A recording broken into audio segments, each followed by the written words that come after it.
Hi everyone, welcome back to part 2 of the Root of the Science podcast with your girl Anne with an E.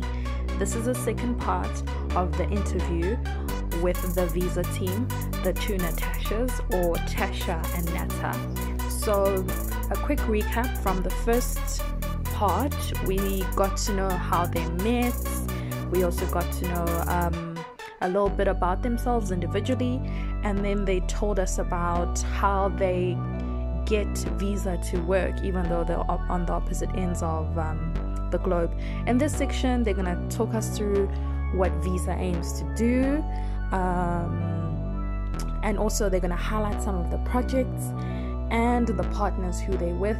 Plus, this is the part you've been waiting for, they are going to announce the big news, so do stay tuned. The more practical side of what Visa is as a, initiative organization. So first I'm going to frame exactly why Visa needs to exist. So essentially, we have a huge need for more Africans to be in STEM fields. You know, we did some research to really evaluate the contributions of Africans to STEM and to global research. And although Africans make up about 16 to 17% of the global population, the global research output of the African continent is less than 1%, and that's really messed up. You know, that alone, I think, just highlights that there's this really big gap.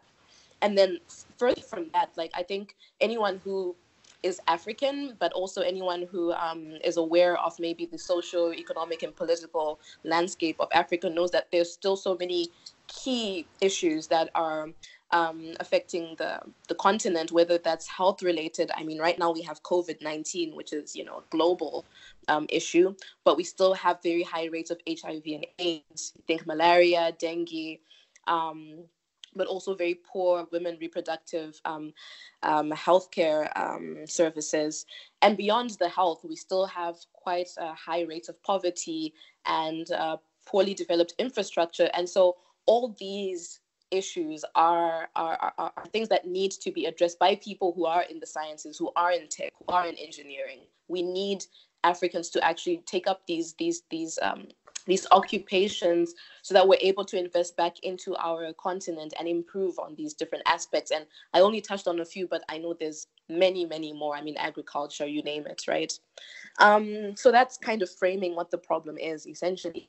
And so what our initiative wants to do is our vision is to create a more positive narrative surrounding African contributions to STEM fields on a global scale.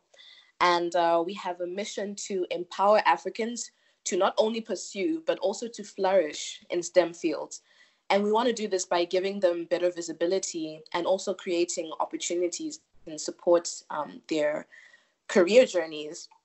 And just like a quick overview in some of the activities that Visa is already involved in, but we'll also be getting more into as time goes on. So, our brand is called Visibility STEM Africa. So we're all about representation. Representation matters way more than I think people realize. It's so important to see people who look like you in all spaces. You hear that so much in TV and stuff lately, but it counts as well in science. You need people who you need to see neuroscientists and surgeons and whatever who look like you in order to be inspired to go for that. So through our website, through social media, through events, we want to provide more visibility for Africans who are in STEM fields.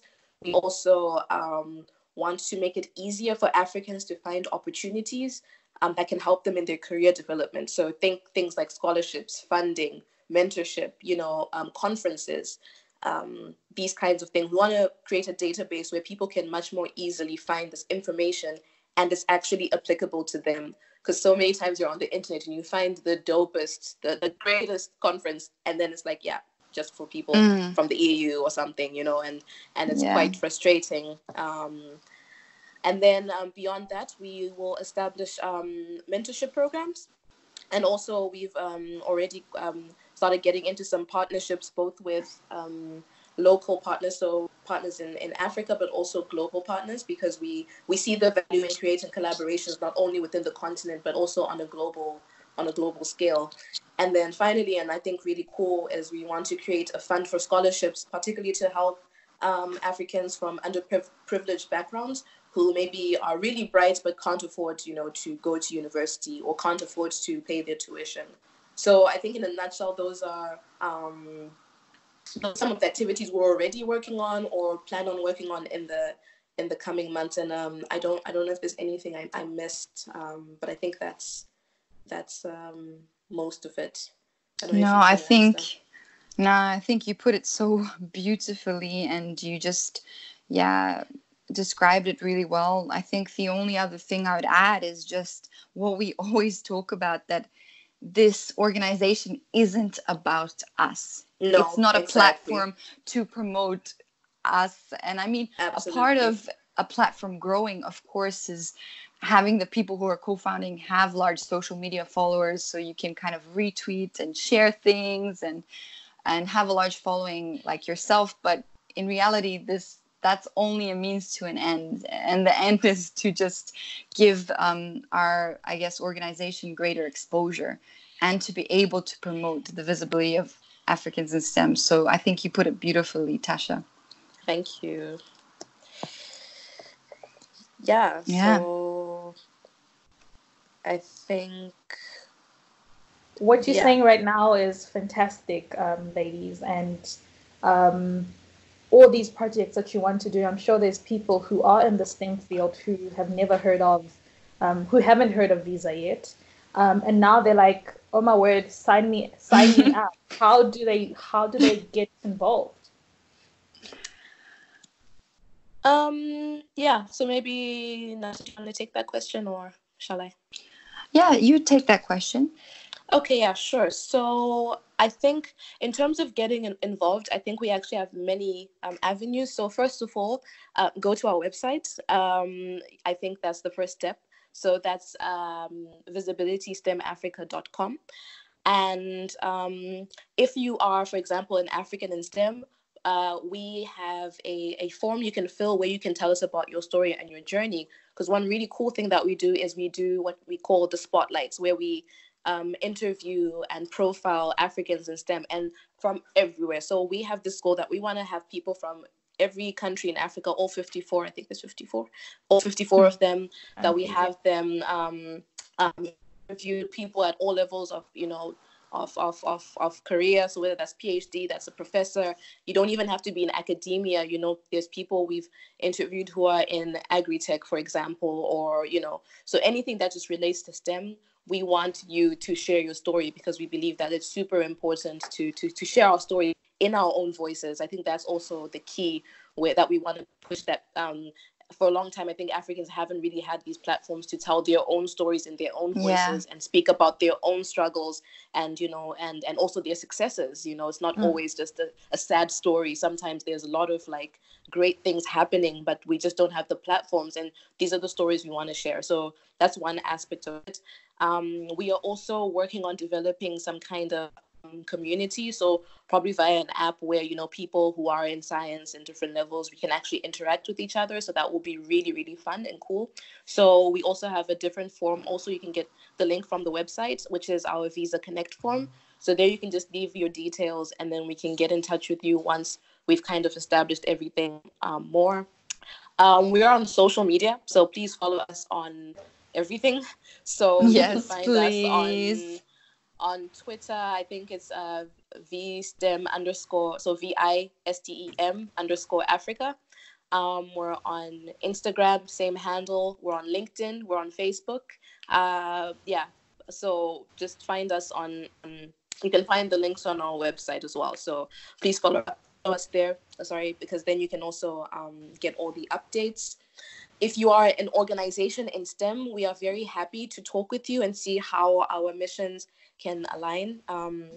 Because I think what's really important for us is we want to kind of bring people together. I think there's a lot of great organizations across Africa and also globally that do a lot of great work trying to empower Africans, but we work in a very fragmented way. So everyone is kind of doing their own thing. And I don't think that's really helpful. I think we need to start bringing our efforts together. So what Visa wants to do is we want to be that person. We want to be that hub where we connect different groups from different countries across Africa and beyond that, so we can kind of, strengthen our efforts essentially. So, yeah, get in touch with us. Honestly, we just want to be connected with as many people as possible and connect people with each other. That's like, really Yes.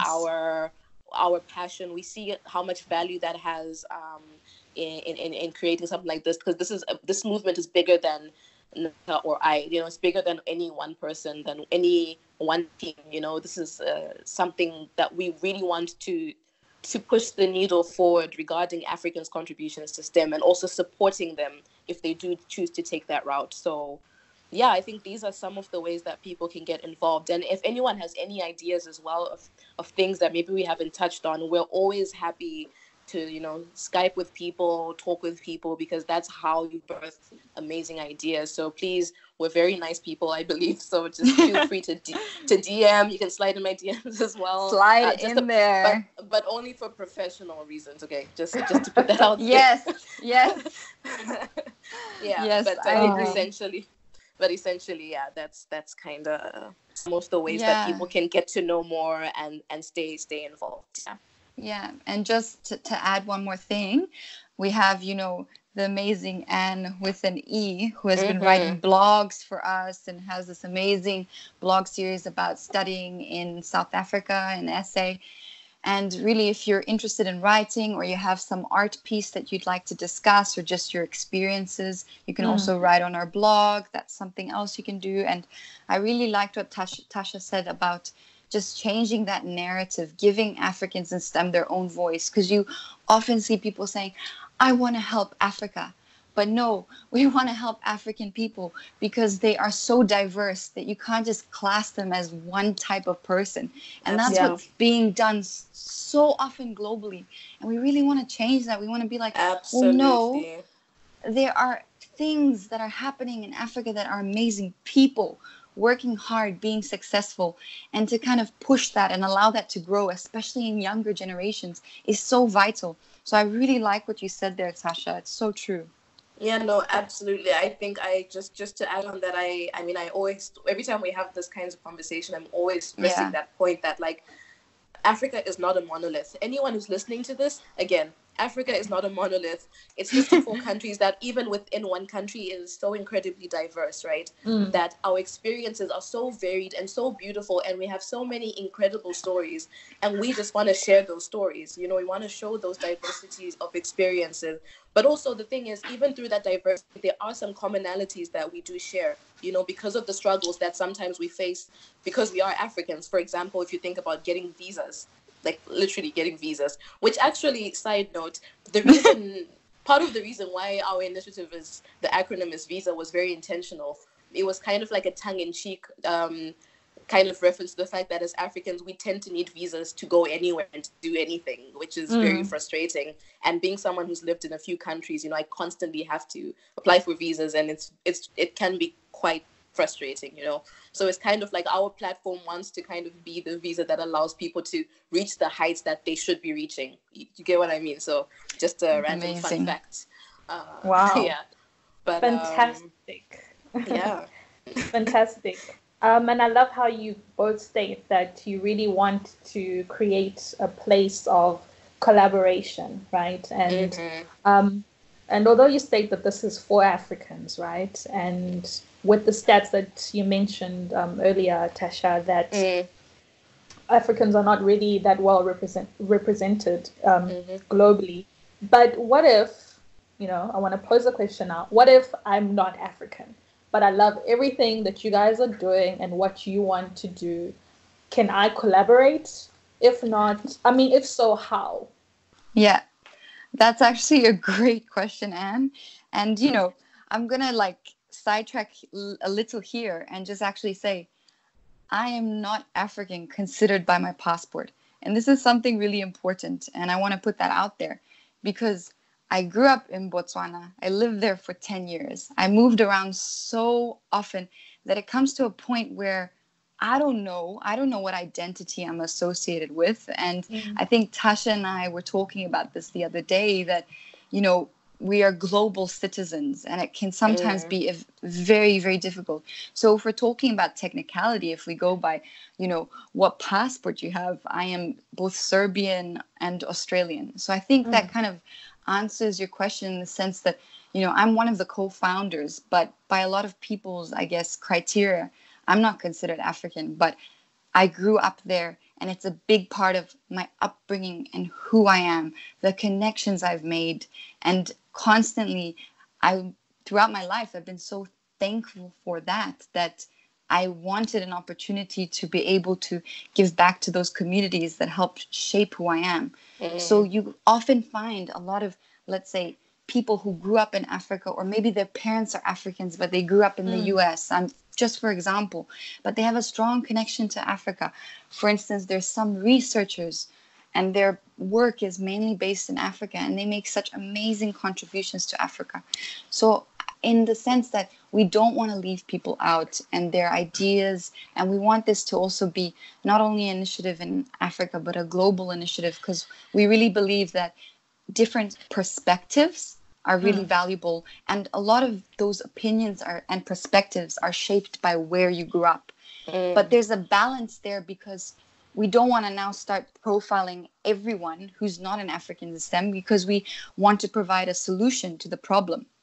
So at the end of the day, like, we want to promote those people, and it's interesting because they're Africans in STEM that have remained in Africa throughout their career. And there's Africans in STEM who have traveled. And there's this inherent kind of, I guess, opinion that to be successful, you have to leave Africa. And that's what we want to understand a little more. Like, what is causing this cycle of, I think, Tasha, you once put it as all the brains leaving Africa. Yeah, a lot of the times. The brain drain. Yeah. So I guess that kind of answers the question of, like, if someone has a close passion with the continent and has a lot of connections there, if someone grew up there like I did, or has African parents, like, we really want to promote what you're doing and your work. And also, if you have no connection to Africa, but you have a really, really cool idea, or you have some expertise and want to volunteer your time, we are all for it.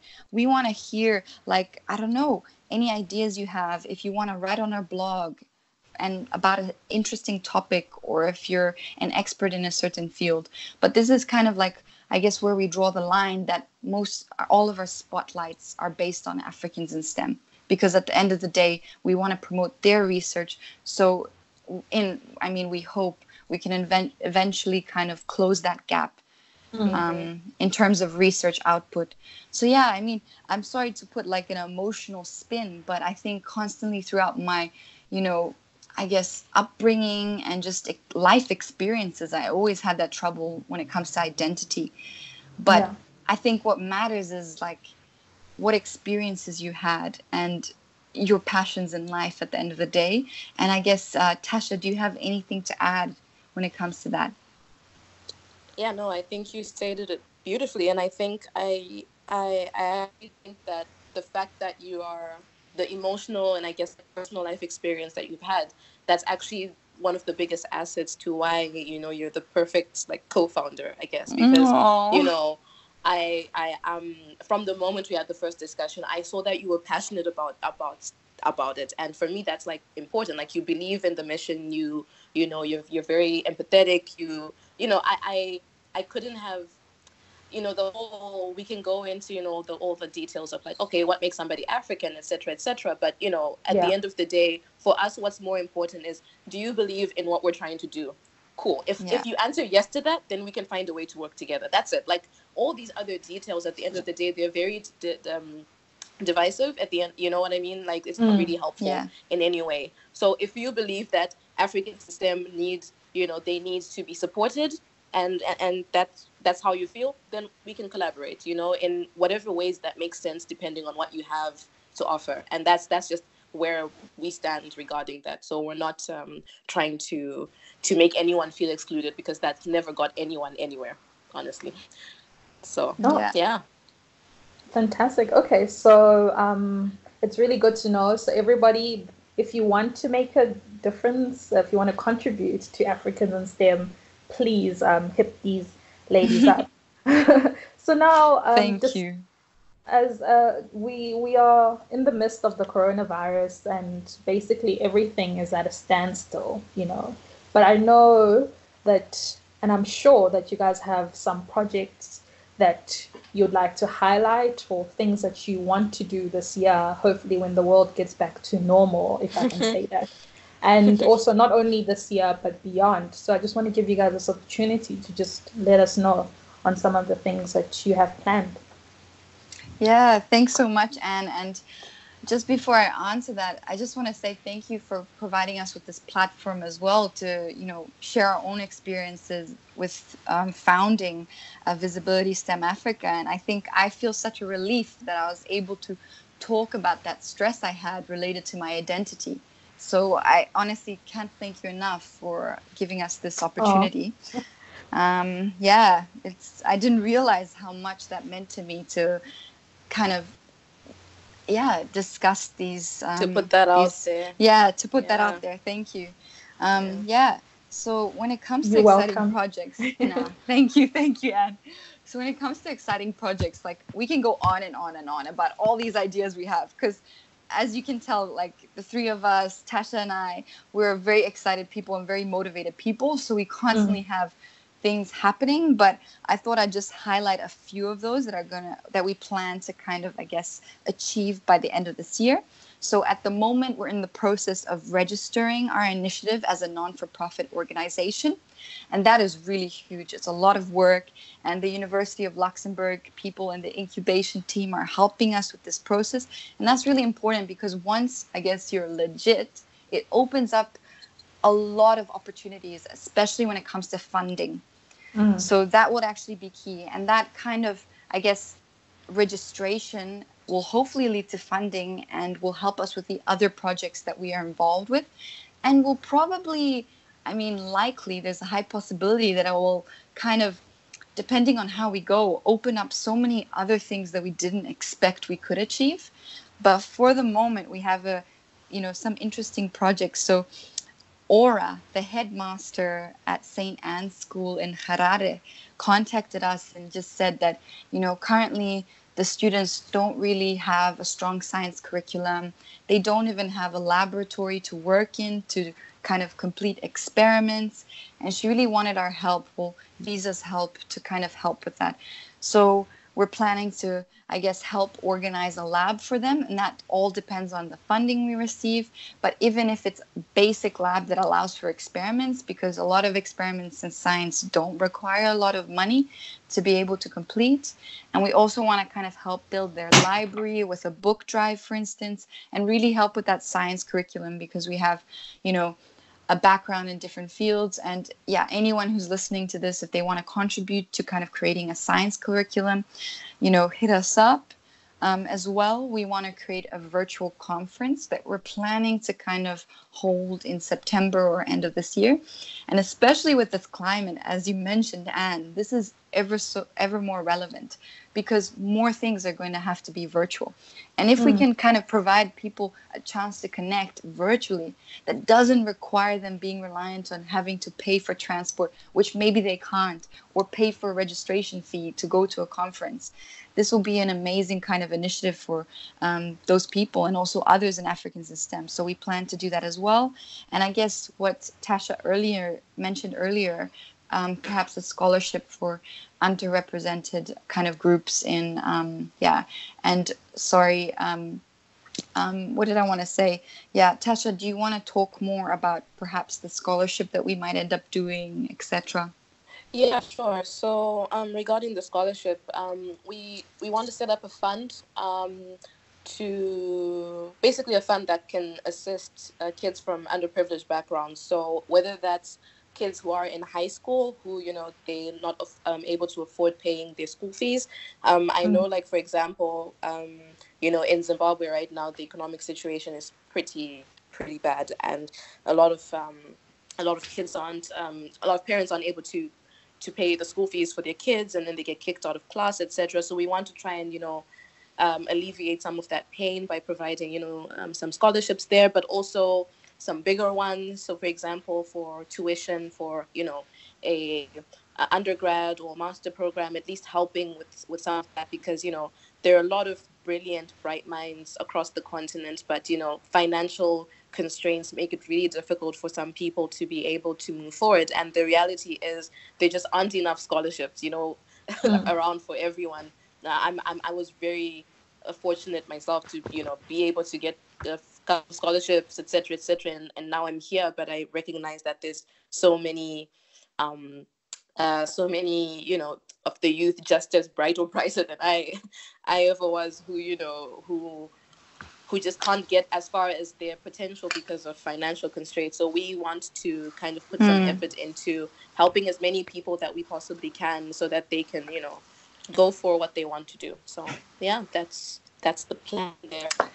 Yeah, thanks for that, Tasha. I got tongue-tied for a second, so I appreciate it. No worries. This is why you guys are a team. Exactly. Yes. We just finish each other's sentences. This is why you guys are a team. So you mentioned that you are in the process of registering, and once you are legit, as you put it, you can then you then able to get funding, etc. And this follows up to my next question: that who are some of the partners that you work with now, and why have you chosen to work with those particular people? Yeah, so thank you for that question. I think we've been super, it's been quite overwhelming in the most positive way how many people have reached out to us actually to establish some kind of partnership. It's been very, very cool. So we have quite a few. I'm going to briefly mention them. I can't go into details, otherwise this podcast will go on for like 2 more hours. Mention some of the key ones we have. So I'll start maybe in Africa, the ones that we've established. So there's two.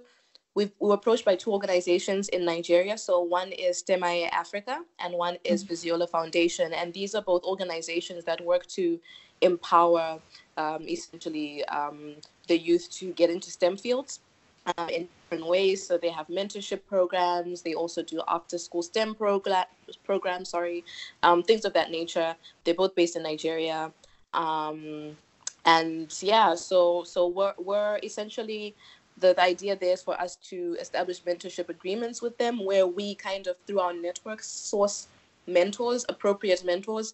Since we have quite a large network that we're growing, and then they have the connections with schools and the youth.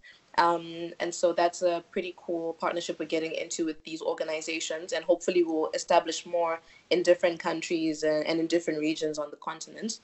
And then in Zimbabwe, we have 2 other partnerships. So already Nata mentioned Aura, who's the headmistress of St. Anne's School, so I won't get into that. But then we also have Dr. Brighton Samatanga, who is he's a scientist.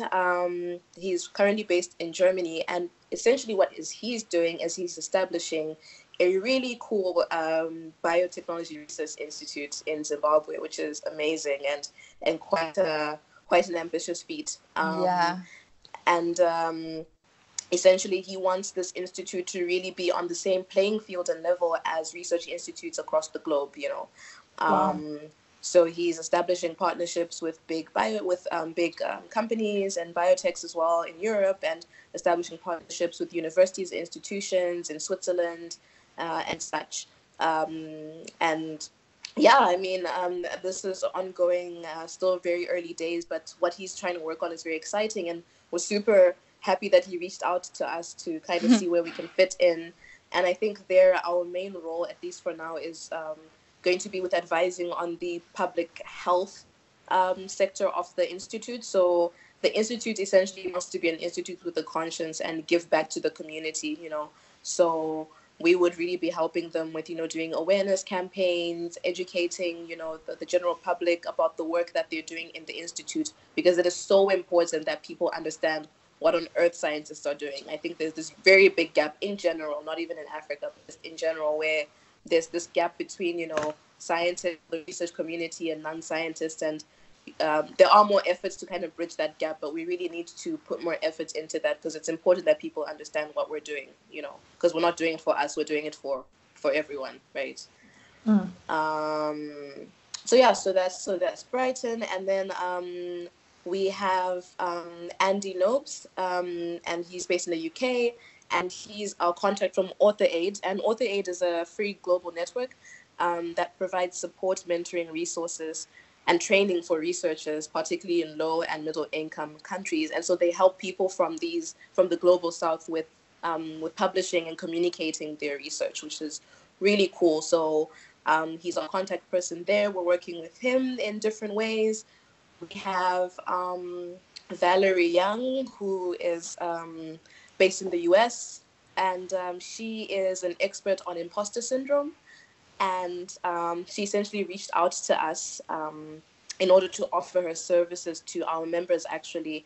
And we'll talk more about that in the coming weeks to months, about exactly how that partnership is going to manifest itself. But we're really excited with having that contact as well, because she's pretty cool, and the work she does with talking about imposter syndrome, it's really, really cool. So we can't wait to share more. And then I think lastly I'll mention Judy and Andrew. So Judy's from the Conversation Africa, which is an independent source of news and views from the academic and research community. So it's a publication, and so we repost articles from them onto our website. And then we have a really cool contact from Forbes. So Andrew White, he interviewed me earlier this year for an article in Forbes, and he's essentially a contact that we're able to provide him with people who we think would be really interesting to also interview for Forbes, which gives them even more visibility. So we have quite a few partnerships that have come about, but I think these are some really interesting ones to highlight, and I'm sure many more are going to come about. And finally, I think the most critical partnership we want to mention right now is drum roll, exactly. Is drum roll. So yeah. So Visibility STEM Africa is also going to be partnering with the Root of Science podcast, and we're forming a partnership in order, it's for us to mutually increase both our visibilities. So, talk about what we're doing on the podcast, and, also promotes this podcast on our different platforms, because the work that Anna's doing is incredible, and we're super proud of her, and just super happy to see where this is going to go and how it's going to grow. So yeah, it's exciting times ahead. Yeah.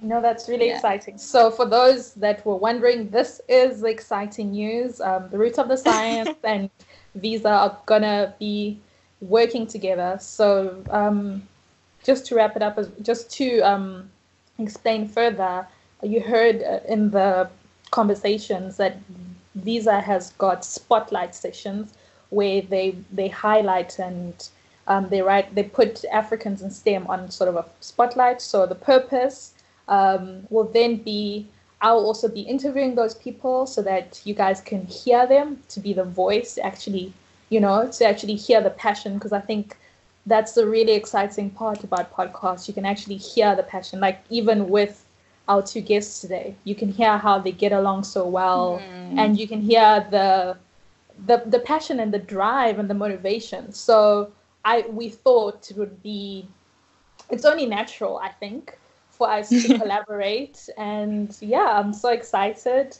So please stay tuned. You'll be seeing a lot more Africans, particularly in STEM, on the Root of the Science podcast. So I'm very excited. Yay! So are we. We're so excited. Thank you so much, Anne.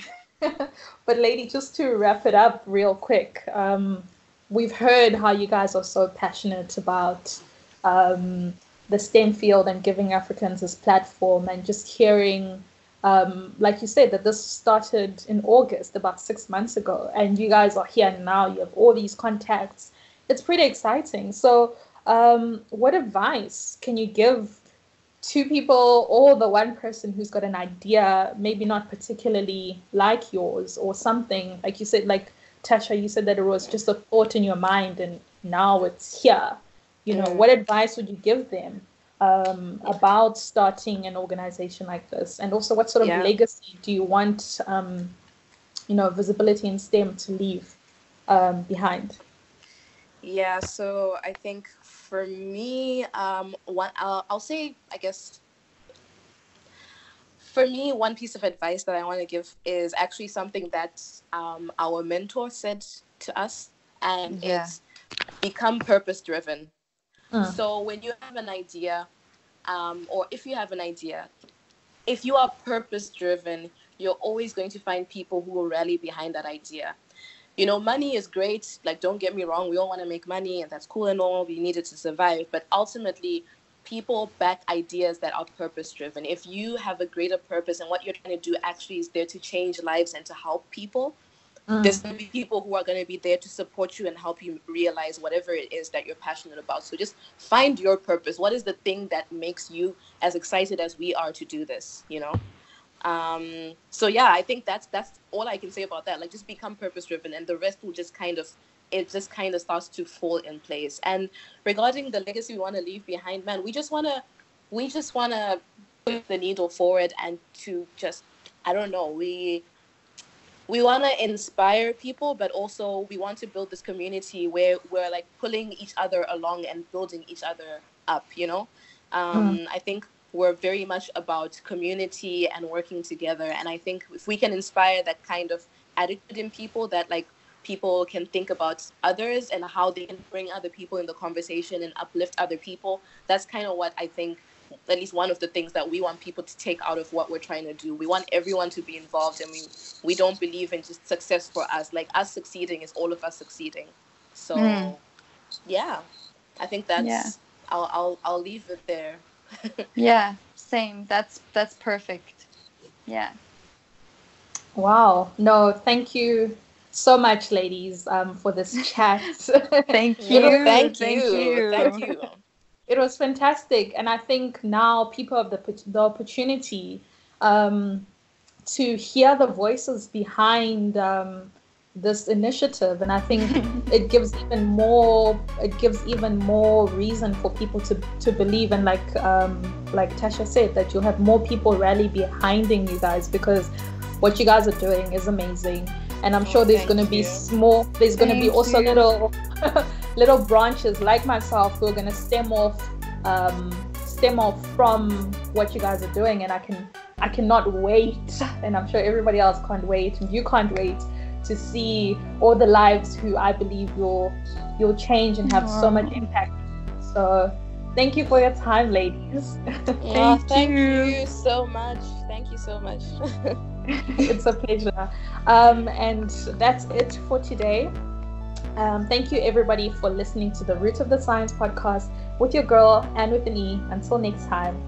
Bye.